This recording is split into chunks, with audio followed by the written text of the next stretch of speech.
Señoras y señores, muy buenas tardes. Son ahora mismo las 8 y 8 minutos, 8 y 7 minutos. Arrancamos a fondo, como cada día, de 8 a 9 de la tarde, aquí en su canal, en Negocios Televisión. El análisis de la actualidad económica de un viernes como hoy, 9 de abril, en el que se sigue hablando de las vacunas y se sigue hablando también de cómo va a ser el crecimiento del PIB de este año. Cada día tenemos noticias y algunas de ellas pues cuesta tratarlas porque realmente una tapa a otra en cuanto a negativos aspectos. Pero vamos a buscar a ver si hay algo de temas positivos. Si llega la vacunación como tiene que llegar, como se ha prometido, ¿qué va a pasar con el turismo?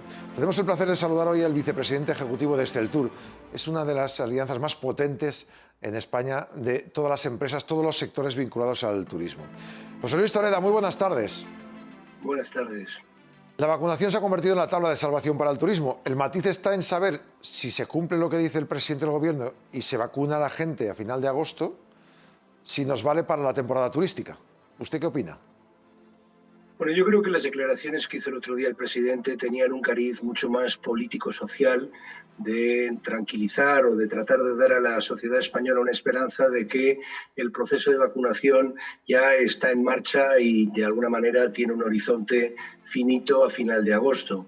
En clave económico-turística, el mensaje no era exactamente el deseado, puesto que para que tengamos una plena temporada turística, que es lo que desearíamos todos, ese escenario de vacunación tendría que estar mucho más claro a mediados, finales de junio.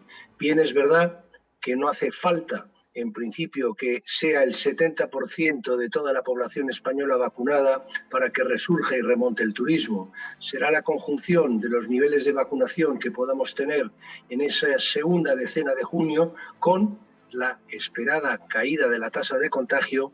Esa foto, digamos, con esos dos elementos es la que nos tiene que trasladar a Europa la confianza de que España merece ser visitado, es un lugar seguro para viajar, y si disponemos de esa conjunción de unos niveles de vacunación, que no llegaremos al 70 cuando deberíamos, pero sí a unos niveles razonables que junto con la caída de la tasa de contagio conjuguen ese escenario de seguridad, podemos aspirar a tener un arranque de temporada que en ningún caso será esplendorosa, pero desde luego más que deseable, porque en estos momentos venimos de atravesar un primer trimestre muy duro, probablemente desde luego mucho más duro que el primer trimestre del año pasado.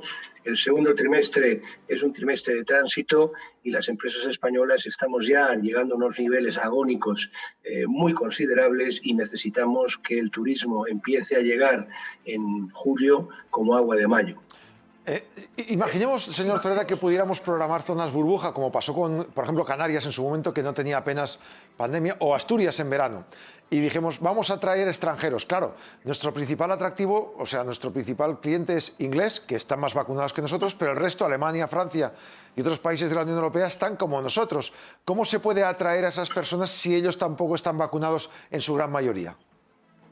Bueno, vamos a ver, para esto estamos de alguna manera nosotros, por lo menos el sector turístico español, apoyando mucho la necesidad del certificado sanitario, a modo de, entre comillas, salvoconducto, que permita una mayor flexibilidad para viajar, a los que están vacunados, pero los que no están vacunados también pueden venir si vienen con un PCR o con una prueba de antígenos, si los antígenos finalmente se aprueban como test aceptable, y por lo tanto no necesariamente sería solamente a expensas de los ritmos de vacunación, que estamos de acuerdo, los ingleses son los que parece que van más rápidos, pero sino también aquellos que se puedan haber hecho en otros países europeos un test de PCR o antígenos. Pero fíjese usted, esta mañana, porque la volatilidad de los acontecimientos cambia por horas.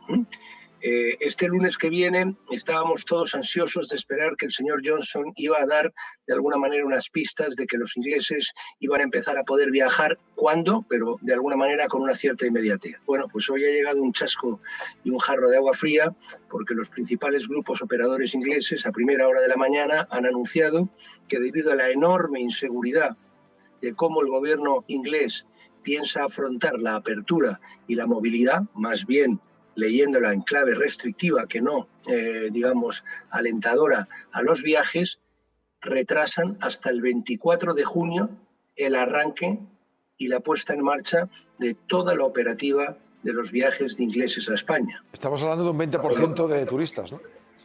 Efectivamente, de 18 millones de turistas al año, Claro. de un mercado probablemente no, el más importante para nosotros, claro. Que en estos momentos, aun a pesar de que tienen unos ritmos de vacunación el doble del promedio de la Unión Europea, el gobierno inglés se está planteando si va o no a dejar salir a sus ciudadanos, y los operadores ingleses, que están con el mismo apremio que nosotros, porque tienen toda su logística de sus aviones, de sus barcos, deseando ponerlos en marcha, pues han tenido que retrasar un mes en el día de hoy, lo han anunciado, hasta el 24 de junio. ¿Qué significa esto? Que los ingleses empezarán a llegar, en el mejor de los casos, en julio. Se habrá perdido mayo y junio, que en clave del turismo extranjero son 2 meses que empiezan a ser ya muy importantes. Alguien me decía que va a llegar un momento con las vacunas, lo mismo que ha ocurrido, por ejemplo, con las PCR, que van a tener que permitir que las empresas se lo paguen. Es decir, que al final un operador puede decir, mira, pues yo le pago a usted las vacunas durante dos meses y usted se viene y viaja conmigo. ¿Usted cree que va a llegar a este momento? ¿Desearía que se pudiera, pues por ejemplo, si autorizan a Sputnik, libremente contratar vacunas para que los médicos las suministraran y la gente viajara? Bueno, nosotros le hemos planteado al gobierno desde hace ya más de mes y medio que sentíamos, pues brindábamos todo el apoyo del sector privado para poder agilizar la vacunación, estoy hablando siempre en clave turística, y poníamos todas las facilidades de mutuas, dispensarios médicos, todas las instalaciones, y al mismo tiempo sugeríamos, al igual como están haciendo algunos países competidores nuestros con una gran inteligencia, porque están apostando mucho por el turismo, hablo de Grecia, hablo de Turquía, hablo de algunos otros países menores pero no menos relevantes, Dubái, que están inmediatamente después de la población de riesgo empezando a vacunar a todo el personal de la industria turística para poder brindar una imagen internacional de venga usted a nuestro país a disfrutar de sus vacaciones, de un viaje de negocios, porque todo el personal que usted tocará a lo largo de su estancia en nuestro país va a estar vacunado. Claro. Por lo tanto, el reclamo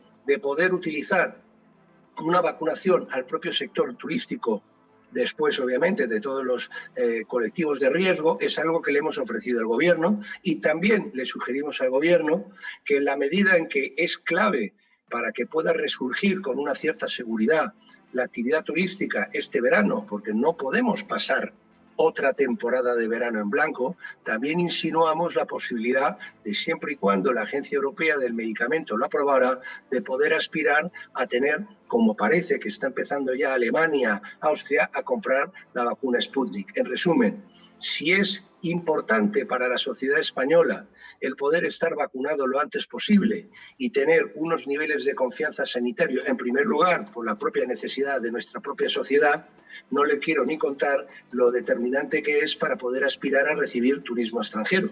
Y por lo tanto, todos los medios hemos puesto facilidades al gobierno, de medios propios, incluso cofinanciar el coste de las vacunas, sugerir que las comunidades turísticas y las zonas turísticas, el personal pudiera tener una cierta prioridad, todo ello para que podamos conciliar esa dicotomía y esa prioridad estratégica que sentimos que tendría que tener el gobierno en estos momentos. Primero, asegurar los mayores niveles de seguridad sanitaria para nuestra ciudadanía, pero no menos importante, asegurar la reactivación de la economía. Y en esta época del año, el turismo es sin duda una de las palancas claves para poder llevar a aspirar a empezar a reactivar la economía. La ministra en enero, Reyes Maroto, dijo que en Semana Santa se abriría el turismo, luego vio que no, dijo que en mayo, ahora después de esta semana ha dicho que en septiembre, y usted me ha dicho ahora mismo que no nos podemos perder un verano. ¿Cuánto nos cuesta otro verano en blanco? ¿Y se puede comparar con, por ejemplo, rivales nuestros como Estados Unidos o Francia, que somos el podio en cuanto a recepción de turistas? ¿Ellos también sufrirían mucho? Bueno, vamos a ver, es que son distintas. Nosotros, nuestra, digamos, caballo de batalla, el principal sector dentro del turismo es el turismo de sol y playa, que viene en esta temporada de verano. Representa alrededor del 65% de toda la actividad turística del año en España, es lo que llamamos el sol y playa. 50.000 millones o 60.000. Sí, que sus meses álgidos son mayo, junio empieza para los extranjeros, julio y agosto, los 2 meses centrales, septiembre y octubre vuelven a ser colas, pero importantes para los extranjeros. En la medida que los españoles, que además también la reactivación va a ser desigual, porque no es lo mismo el norte de España, todo el Cantábrico, Galicia, la costa de Huelva, que tiene una dependencia fundamentalmente del mercado español, estos probablemente arrancarán antes. El turismo extranjero es determinante para Baleares. El 90% de la temporada turística de Baleares depende de los extranjeros y, por lo tanto, es fundamental. Compararnos con Francia es un tipo de turismo distinto, es más bien un turismo cultural, es más bien un turismo urbano, o sea, son especialidades distintas que no siempre compiten en las mismas épocas del año. En los meses que vienen ahora, España compite fundamentalmente con Grecia, con Turquía y en menor medida con Egipto y algunos otros países del norte del Mediterráneo. Esos son nuestros competidores en esta época del año. Una final. Ahora mismo estamos pendientes de cómo saldremos de esta, pero ¿estamos pendientes de cómo saldrán nuestros clientes? ¿Cómo será la relación del cliente con el operador turístico cuando esto termine? ¿Cree usted que va a cambiar? Bueno, vamos a ver, efectivamente, la pandemia va a ser una palanca de cambio muy importante en hábitos de los turistas, la importancia de todos los temas del control de la seguridad en los lugares de disfrute de las vacaciones o bien de los viajes de negocio. Va a alterar también mucho las reglas de juego en lo que es el business travel, el viaje de negocios, todas las multiconferencias como estamos en estos momentos haciendo, lo que es el teletrabajo desde casa, pues va a reducir inicialmente, como ya está en estos momentos produciéndose, el flujo de movimientos turísticos. Por supuesto, sería largo y daría para un amplio debate, pero la pandemia ha sido un revulsivo que, aparte de hacernos un daño enorme porque nos ha mermado cerca de 14, 15 meses de caída de facturación, lo que también está cambiando son los hábitos de las turistas, los hábitos de los movimientos del business travel y, por lo tanto, va a proceder a una cierta reestructuración de todo el modelo turístico español que en algunos ámbitos le hacía también falta. No es que agradezcamos la desgracia del COVID, pero de alguna manera la pregunta de usted sí que van a cambiar bastantes de las reglas de juego al futuro en lo que pueda afectar al sector turístico. Ojalá Fitur en IFEMA sea un punto de salida fuerte y que nos veamos allí con ganas y sobre todo que esto salga adelante lo antes posible porque nos lo jugamos todos, ustedes como sector y nosotros como ciudadanos, ni más ni menos. Señor Zorreda, Claro José Luis sí. Zorreda, muchas gracias por atendernos y mucha suerte. Max, muchísimas gracias a ustedes. Hasta la próxima. Empezamos el debate de la tertulia aquí en A Fondo. Hoy es viernes. Está con nosotros Goyo García, experto en infraestructuras. Buenas tardes, Goyo. Creo que está por ahí, en un instante les saludamos. Ali Mungi, que es economista, también está por aquí con nosotros. Míralos ahí los tres. Buenas tardes, Ali. Buenas tardes. María Luisa Lara, directora de Estrategia de Directiva. Muy buenas tardes. Buenas tardes, Jaume. Como tú viajabas más que las maletas de Willy Fogg, María Luisa, te voy a preguntar a ti la primera. Esto que estábamos comentando del turismo, ¿cómo lo veis? Pues mira, yo creo que ha habido grandes premisas en la entrevista de hace un ratito y entre ellas yo creo que algunas nos dan pie a alguna reflexión. Es cierto que yo creo que igual que en otros ámbitos estamos sufriendo o viviendo o necesitando una reestructuración del modelo de negocio, creo que en el sector turismo pasará igual. Es verdad que los que viajamos mucho por negocios y ahora llevamos un tiempo sin hacerlo, pues más de un año, tendremos que focalizarnos en otro tipo de gasto en las empresas que al fin y al cabo también redundará en el sector servicios, pero creo que también tenemos que hacer una reflexión en un país y concretamente en España en el que nuestros competidores son Turquía, Grecia, es decir, ciertos países en los que no están en el grupo, a lo mejor Estados Unidos o Alemania, que tienen cierta capacidad de tracción económica. Y es que si miramos nuestra estructura de PIB en España, el 70% es el sector servicios. Tendríamos que empezar a pensar, Alemania tiene un 30% en industria. Quizás estamos haciendo demasiado esto, es como cuando decimos en negocio, no poner todos los huevos en la misma cesta. Tendríamos que empezar también quizás a tejer un entramado empresarial, industrial o de servicios de alguna otra naturaleza que a corto o medio plazo nos dé un poquito de respiro, porque hemos visto y estamos sufriendo que con un solo tropezón, en este caso por el COVID y puede ser por otra cosa, nos caemos. Nos caemos porque el 70% del PIB depende del turismo o de los servicios. ¿Goyo? Bueno, yo creo que efectivamente hay una mutación que realizar, ¿no?, en el mercado del turismo. Me parece que somos una potencia tremenda a nivel turístico en el mundo, ¿no? Y que tenemos otras posibilidades, ¿no? O sea, yo pienso en la España vaciada y en lo que puede aportar el sector al sector esa España vaciada, ¿no? Y ese que, aunque esté vaciada, está llena absolutamente, pues, de arte, de gastronomía, de muchas cosas, ¿no? Y hablando solo del sector del turismo, pues yo creo que hay que darle otra lectura, ¿no? Indudablemente no puedo estar más de acuerdo con María Luisa en que nuestros recursos tienen que diversificarse muchísimo. Estamos basando toda nuestra estructura en la construcción y en el turismo. Y esto te hace ser muy débil, ¿no? Ali. Pues yo voy a disentir un poquito de mis compañeros. Ya va siendo hora que os peleéis un poco, que estáis ahí todos muy formales, hombre. Pero porque venimos beligerantes después de la Semana Santa. Ya, venís muy católicos. Yo creo que tenemos que potenciar nuestro turismo. No podemos hacer que caiga. Tenemos que dar un turismo de élite. Tenemos que invertir dinero en hacer muy buenas inversiones en el turismo, porque es un porcentaje muy alto del PIB, como ha dicho muy bien María Luisa.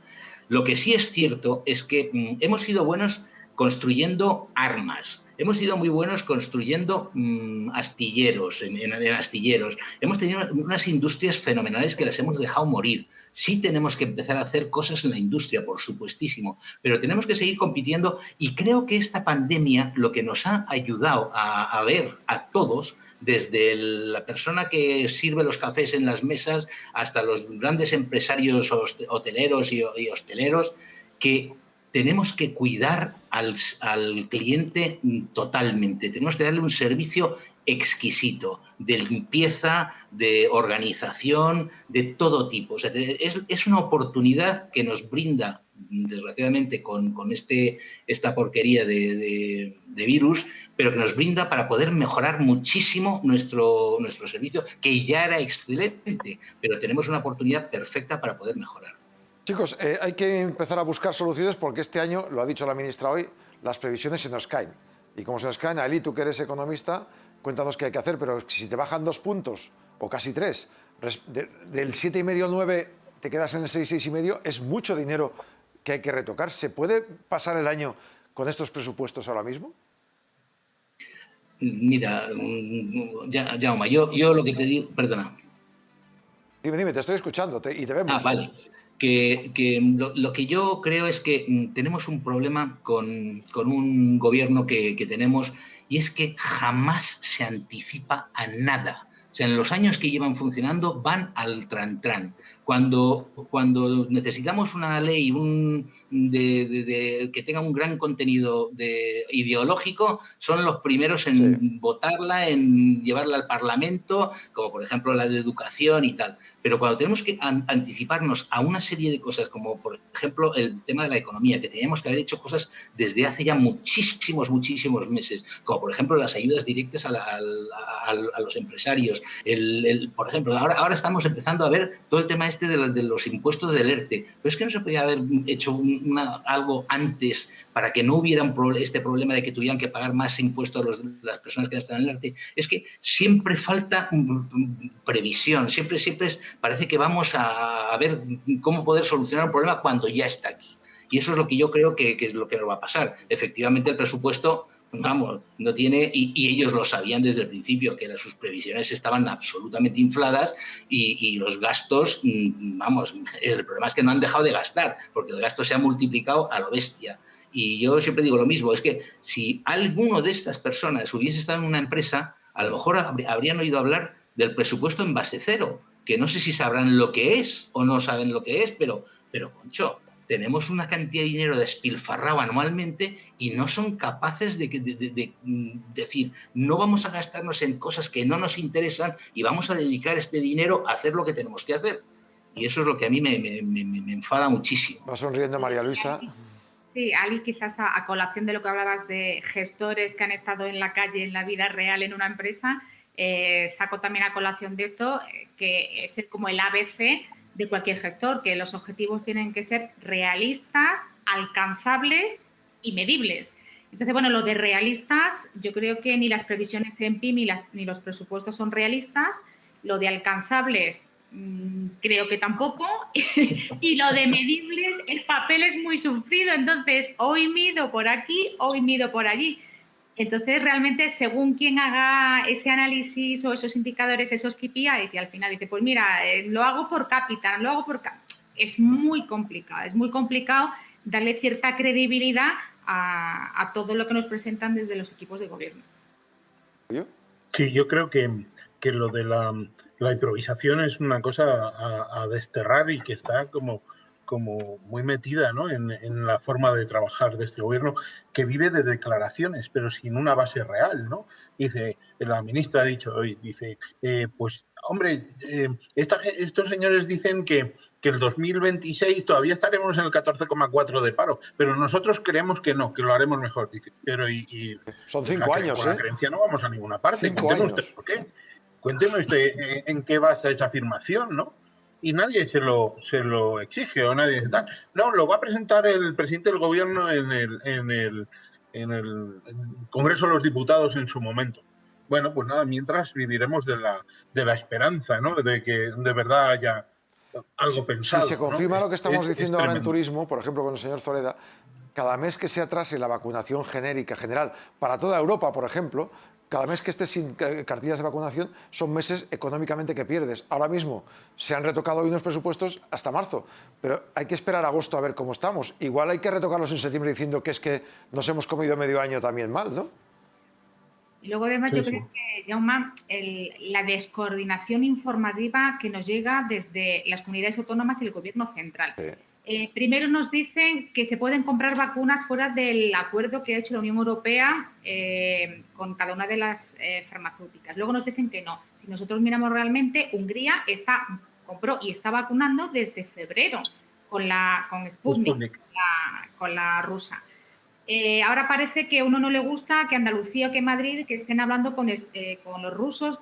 Entonces llega un momento en el que los ciudadanos nos están volviendo locos. Entonces esto crea miedo, crea incertidumbre. No solamente la ciudadanía, que creo que, no sé si ha sido hoy o ayer, había un 45% en Madrid de rechazo, de cancelación de citas para vacunarse con AstraZeneca, que entiendo que es lícito y yo tengo mi opinión personal y evidentemente entiendo y comprendo a aquellos que tienen cierto miedo a vacunarse, ¿no? Pero es cierto que tenemos que tener, sobre todo, un hilo argumental único, porque si no da la sensación que todo, como bien decía antes Goyo, todo lo que se está diciendo está especulándose, no tiene ninguna base, ningún criterio, no tiene solidez, sino que simplemente creo y pienso. Yo creo que hay a nivel científico, a nivel médico, a nivel clínico, a nivel legal incluso, o también a nivel operativo, muchísimos expertos y gente muy preparada que podría dar un punto de vista algo más sólido. Entonces, yo no sé si es que no preguntan a nadie o que realmente no les importa y están descoordinados, pero luego nos tienen locos a todos. Hablabais de los ERTEs y de las declaraciones de renta. Fíjate que, según las comunidades autónomas, habrá una diferencia. Estamos hablando de poca cantidad de dinero, porque cuando uno está en un ERTE no hay mucho dinero más que rascar. Hasta 325 euros de diferencia en según qué comunidad autónoma tendrán que pagar esos casi 200.000 personas a los que se han mandado cartas y que seguro que tendrán que pagar algo más porque se les ha retenido poco, porque el SEPE retiene apenas nada. Es una diferencia sustancial. De pagar, no sé, 600 a pagar 300 o de pagar 1.000 a pagar 800, es una diferencia interesante, ¿eh? ¿O no? Pues lo que empiezo yo porque lo he mencionado antes. Como has empezado tú con el tema antes, sigue tú, venga. Es tremendo, Jaume.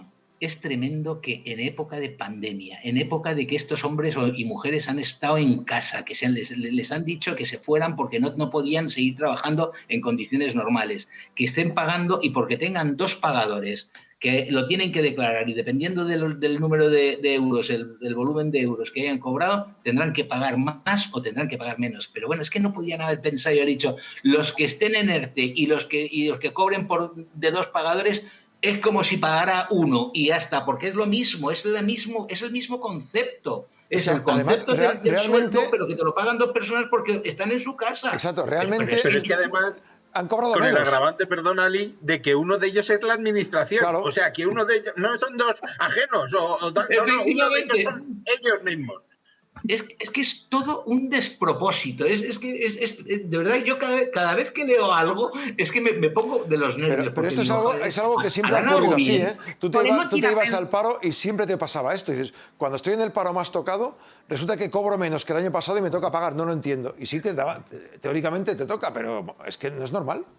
Pero es peor todavía a lo que comentan Ali y Goyo, sumamos 2 cuestiones más. La primera es que si eres valenciano o eres andaluz, puede haber una diferencia de hasta 300 euros por el tipo impositivo del tramo autonómico. Pero es que vamos más aún. Ahora resulta que, imaginaos, no solamente los que estén en ERTE, que está pasando que hay muchísimos pequeños propietarios que tienen una vivienda donde quizás vivían antes, han cambiado de casa, han alquilado ese piso para tener un complemento a la renta. Imaginaos que han dejado de pagarle al inquilino, de recibir la renta en julio. Pues bien, dice Hacienda que si tú has notificado a partir de agosto, es decir, 6 meses hasta que termina el año fiscal, no le has notificado la deuda al inquilino, tú tienes que declarar en tu IRPF, en tu declaración de la renta, que has cobrado esos importes aunque no lo hayas recibido. Es decir, que además, imaginaos, yo es que de los 12 meses de alquiler es que hay 6 o 7 que no he recibido. Bueno, pues aún así, usted tributa como si los hubiese recibido, porque no pueden ser de dudoso cobro. Pues imaginaos la situación en la que estamos, o sea, es kafkiana. Completamente. Otro tema, los nuevos impuestos que han creado, hemos visto hoy que se están raspando, hace 4 días que se han creado estos impuestos, pero se está raspando un poquito y se está viendo, igual que pasaba con el PIB, que no van a llegar posiblemente ni a la mitad justita de lo previsto. Estamos hablando de unos impuestos que van a sumar 6, 7, 8.000 millones, que tampoco es la panacea para un país que necesita 280.000 para vivir, y al final tampoco vas a sacar ese dinero. Es que por todos lados se te cae el andamio, ¿no? ¿Ali? Es que a mí lo que más rabia me da de todo esto es que cuando hablamos de impuestos, el que nos suban los impuestos, el que nos pongan nuevos impuestos, dicen que es que, claro, por ejemplo, ahora mismo el FMI ha dicho que deberíamos subir los impuestos a los más ricos, a las empresas más ricas, ha salido ahí un informe de ellos y tal. Y digo, bueno, vamos a ver, será aquellos que tengan una carga fiscal menor, porque si tenemos un grave problema y es que no creemos que pagamos menos impuestos en España, sobre todo nuestros dirigentes, y por lo tanto quieren incrementar impuestos y quieren subir los tipos. Pero es que una cosa es subir los tipos y otra cosa es el esfuerzo fiscal de las personas. Claro. O sea, una cosa es que digan, bueno, es que mi tipo marginal es menor, por ejemplo, aquí en España el IRPF tiene un 53%, es confiscatorio. En Alemania es un 47%, el máximo que se paga. O sea, por lo menos, los tipos incluso son mayores en España. Pues encima, si tú calculas todo con el esfuerzo fiscal en base al sueldo, en base a todos los impuestos que pagamos, locales, resulta que es muchísimo más grande que muchos países en Europa. Y encima lo que hacen es decir, bueno, es que vamos a recaudar menos. Pero bueno, es que lo que ocurre es que lo has hecho mal, lo has previsto mal. Es que tú pensabas que subiendo más impuestos o metiendo más impuestos ibas a recaudar más y te están diciendo que cuando se recauda más es cuando bajas los impuestos porque hay más actividad, la gente sale a la calle, la gente compra, la gente tiene actividad y eso es lo que no se dan cuenta. Pero, ¿qué vamos a hacer? Sí, decir. Hay políticas expansivas o políticas que no lo son a nivel de macroeconomía y de microeconomía. Entonces, dependiendo de cada uno de los equipos de gobierno, optan por una gestión u otra. Y el problema que es como ahora con el COVID, nos dicen los médicos, los contagios tienen lugar en 2 semanas y hasta las 2 semanas no empiezan a llegar los ingresos al hospital y luego la UCI. Hay como una oleada que viene con retardo. Pues aquí lo mismo, es decir, los resultados de la política económica macro o micro que están tomando ahora los gestores y las decisiones vendrán y tendrán consecuencias posiblemente dentro de 1 año, de 2 y de 5. Es decir, que no es solamente un impacto ahora a corto plazo, sino que vamos a ver cómo vendrán los próximos años. María Luisa, pero perdona, una cosa que has dicho antes, muy, muy importante, es que las cosas, se me ha ido la idea, pero bueno, lo que estás diciendo ahora es el lag de tiempo que efectivamente tarda en que tomas una decisión y realmente cuándo hace efecto eso, ¿no? Eso es absolutamente cierto. Ya me ha venido la idea. Y es que cuando resulta que dicen que van a cambiar, que sí, vamos a poner todos estos impuestos y vamos a recaudar esto en los presupuestos. Se está viendo que no lo saben, no saben lo que van a recaudar. Y ellos piensan, te ponen una cifra y dicen, esto es lo que vamos a recaudar y tal. Y luego viene la sorpresa de que, ay, es que solo voy a recaudar la mitad. ¿Y ahora qué hago? A que no bajan los gastos, a que no hacen una reorientación de todo el gasto público que tienen ahora mismo. Van a seguir gastando y bueno, me da pánico. Estoy esperando a ver qué hacen los alemanes cuando digan que los tribunales, que efectivamente se puede dar autorización a que nos manden los fondos, porque ya sabéis el recurso que han puesto determinados ciudadanos y tal. Vamos a ver qué es lo que ocurre, porque ya por de pronto el retraso es mortal para nosotros. O sea, seguimos sin dinero y seguimos de la misma forma y gastando y gastando y gastando. Yo no sé a dónde vamos a llegar, de verdad. Un poco de ilusión, Goyo, por favor. Sí, no, yo quería nada más decir una cosa. Es que yo pago un gestor público para que genere riqueza. Y claro, y yo eso es lo difícil. Lo difícil es poner las bases y hacer que la máquina del claro, país entero funcione generando dinero. Lo muy sencillo, que lo hace cualquiera, es subir los impuestos. Yo necesito más dinero, pues subo los impuestos. Pero si es que eso no hace falta un gestor para eso no hace falta un gestor. No hace falta que sea nadie brillante ni nada de eso. Es falta darle al botón y decir que se suban los impuestos y que ingreso más. Y eso, sumado a lo decías tú antes, que se me cae el andamio por todas partes. Claro, es que el andamio está flotando, no está apoyado en ningún sitio. Está apoyado en creo, me gustaría, sería deseable, y claro, la realidad es muy tozuda, como se suele decir, ¿no?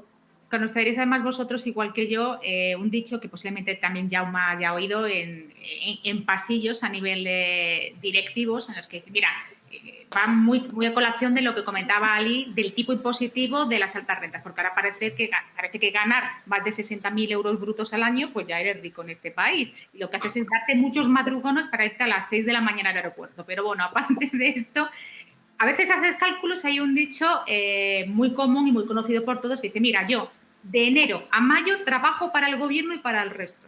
Y a partir de junio trabajo para mí. A quien tú le digas que estás 5 meses trabajando gratis, porque es lo que tú pagas en impuestos, y que solamente trabajas para ti al mismo ritmo y al mismo esfuerzo de junio en adelante, entonces, bueno, yo creo que es un dicho.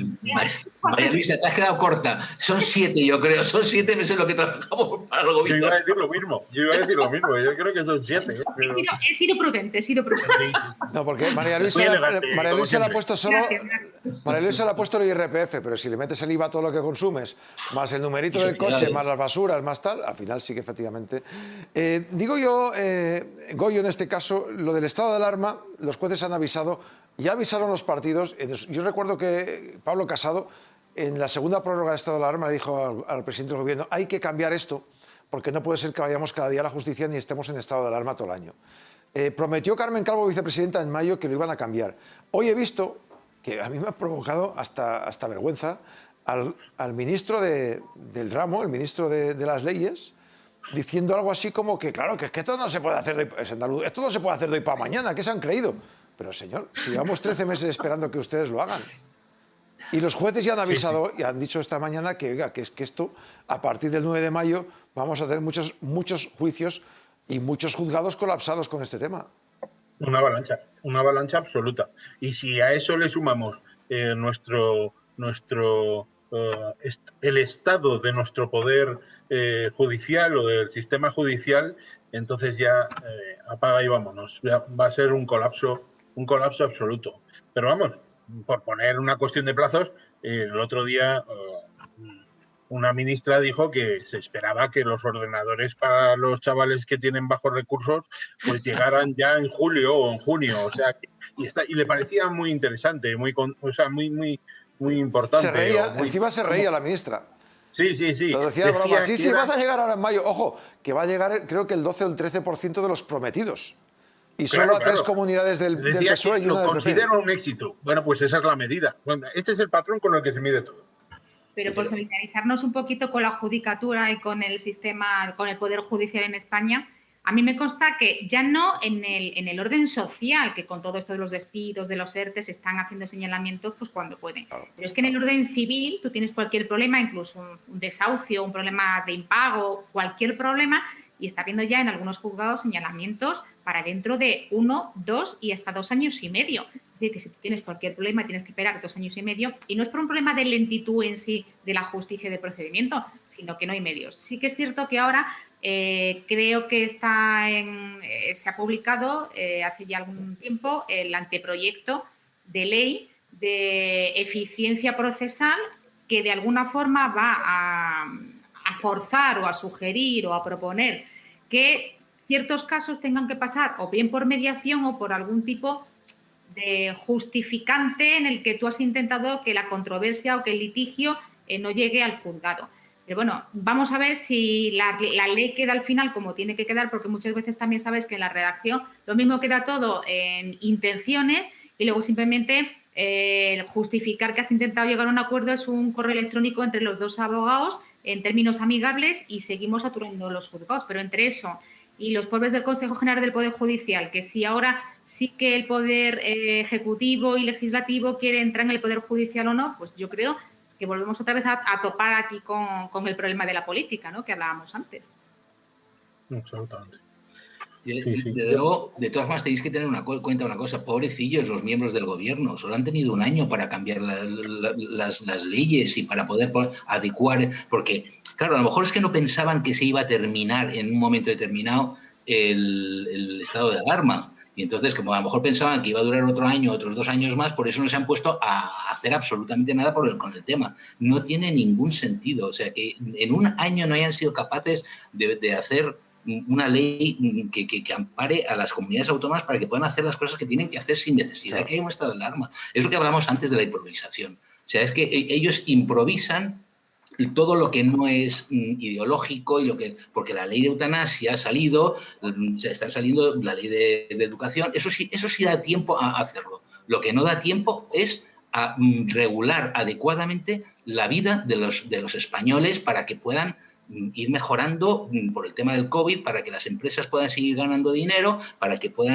se vuelva a restablecer el orden específico de las personas. Es algo que no se entiende.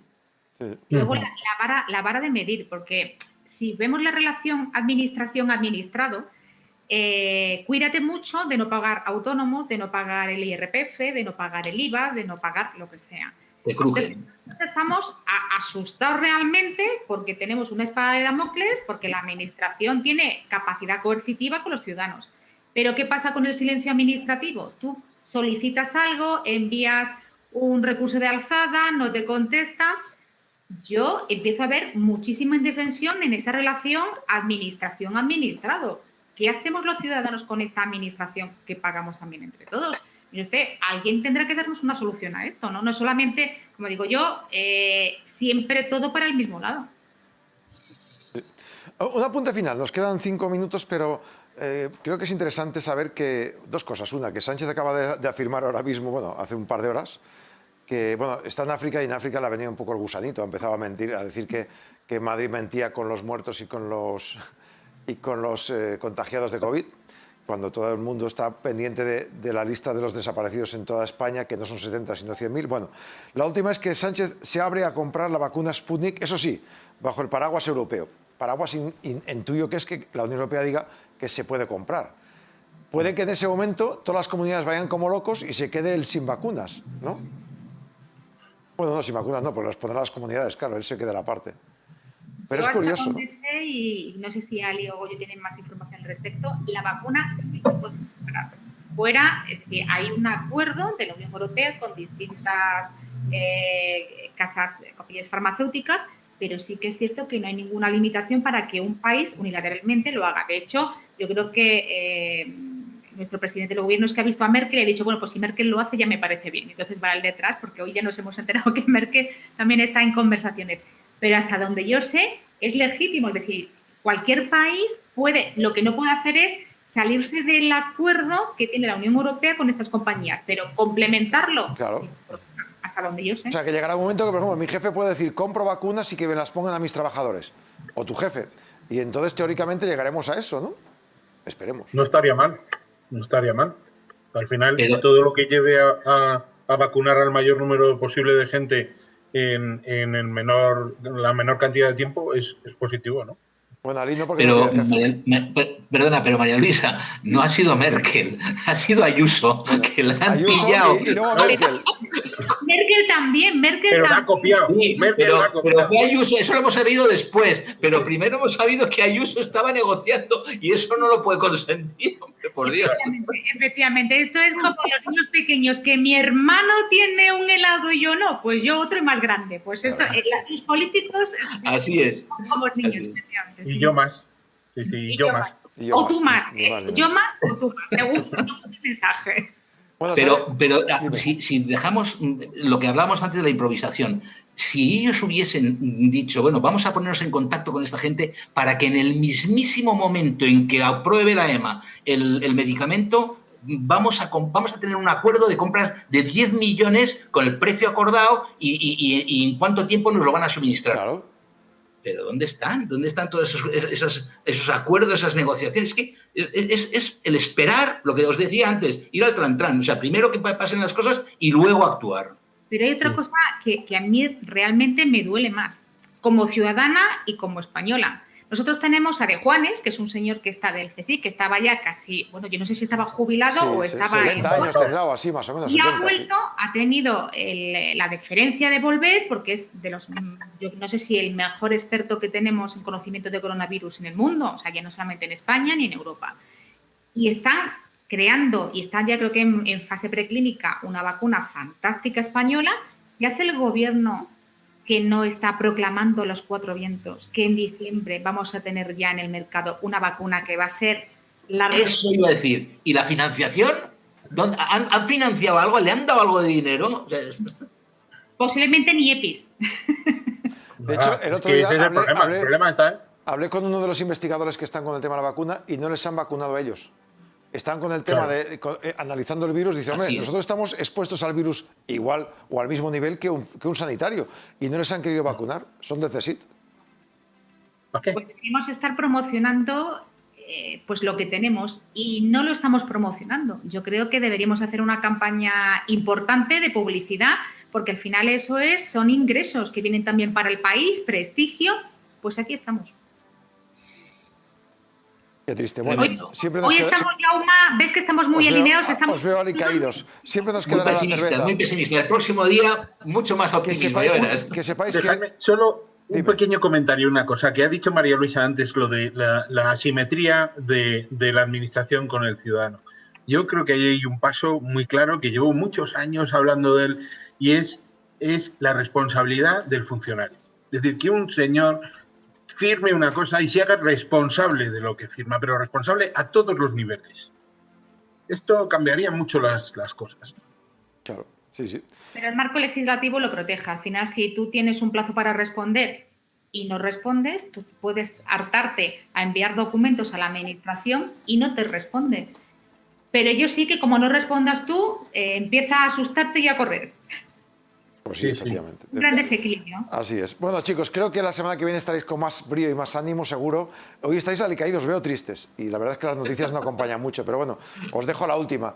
Aumentó el consumo de cerveza un 10% en casa y bajó un 30% en los bares en la pandemia. Es decir, que hay cosas que aunque nos cierren en casa, seguimos queriéndolas. Yo sin alcohol, pero seguimos queriéndolas.